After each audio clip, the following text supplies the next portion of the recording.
vous avez suivi, le chef de l'État est actuellement à Belgrade. Il a été accueilli par le président serbe Aleksandar Vučić et il a des entretiens et des pourparlers. Dans quelques instants, nous allons vous présenter une retransmission en direct d'une conférence de presse au siège du palais présidentiel à Belgrade, une conférence de presse donnée par les deux chefs d'État.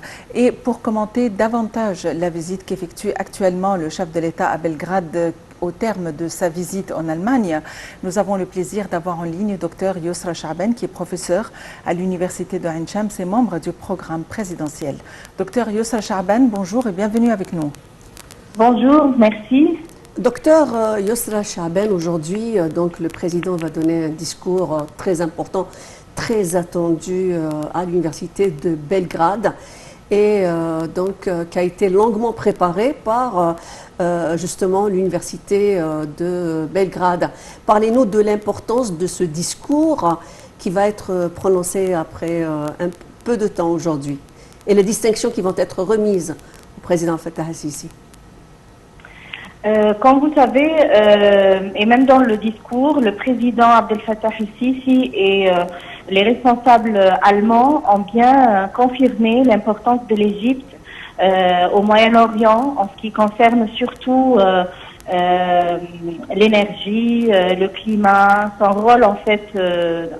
Et donc les protocoles qu'on pourrait faire avec les universités allemandes serait très important pour nos futurs chercheurs, les étudiants. Oui, veuillez m'excuser, docteur Yousra.